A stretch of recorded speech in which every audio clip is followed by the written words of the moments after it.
Proverbs 3:2. Ki orech yamim ushnot chaim, veshalom yosifu lach. In verse 2, we begin with ki, and I think that this is giving us a ground clause. So we have something like for.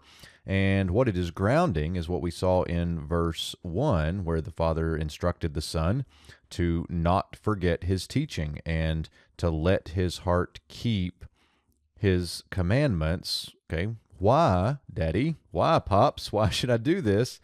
Because for, now look at how this is constructed. We get length of days in construct and years of life, number 2. So let's go 1, 2, and then number 3, and peace. So length of days, years of life, and peace is what we have here as the 3 things. I think Andrew Steinman calls this the 3 divine gifts. These are things that the Lord gives in light of heeding the Father's instructions. Now notice that length of days here, orech, you might see the verbal root arach, which means to be long. Oftentimes in the hifil, where you can see something like the subject will cause to lengthen one's days or something like that, make your days long.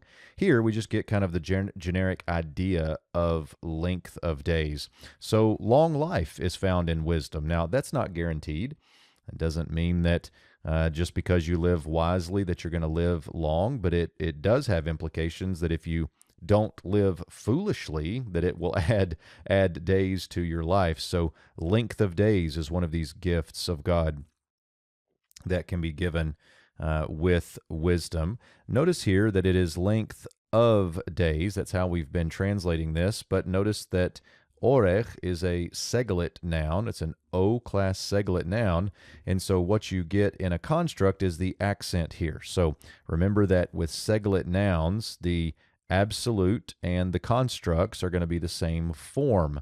And so the way you can tell the difference, though, is this construct accent that is running these two together. And we've seen that a few times before as well. So for length of days, then we get here, and years of life. Again, look at this, shanot, this oat. We might be inclined to think feminine plural absolute, feminine plural absolute. However, notice again the conjunctive accent joining these two together, and also notice the vocal schwa here with the reduction. So when we get the conjunctive accent, it shifts the main accent down here to the next word with the athnach, and that leaves the sheen in an open propretonic syllable or a distant syllable that reduces here to the vocal schwa. So this is not an absolute, it is a construct, feminine plural construct. So we get here years of life. And I think this is also another kind of generic term like length of days. That would be days or years of blessing from the Lord, something like that.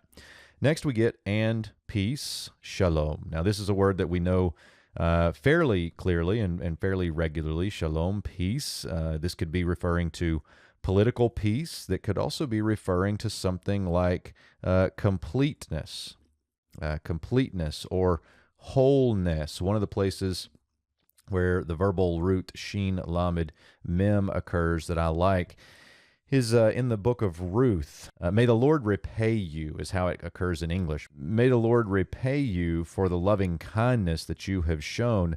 And I think the idea is may the Lord make complete. May the Lord bring full circle back to you is where we get the idea of repay with this verbal root.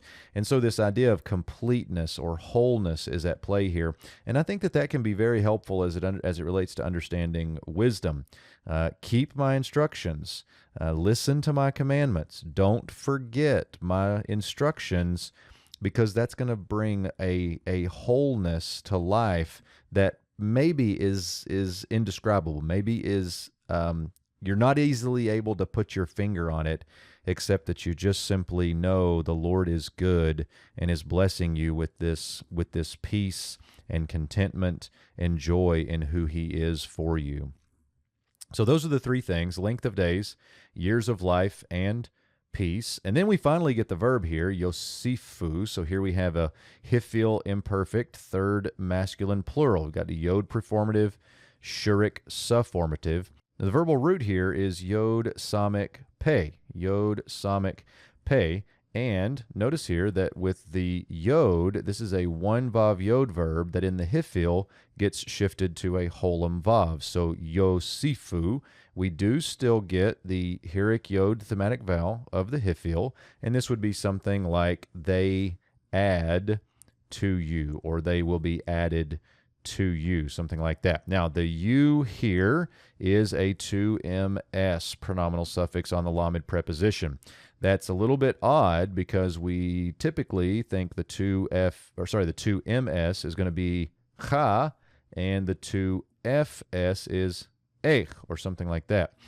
This, however, is the 2ms pronominal suffix in a pausal form. And so if you notice here, the siluk accent is a heavy disjunctive accent. And so this is that lamed plus a 2ms in a pausal form. So that is not a random feminine singular pronominal suffix right there. So why should you listen to the Father's instructions? Why should you not forget them? Why should you guard his commandments in verse 1? Because length of days and years of life and peace they will add to you.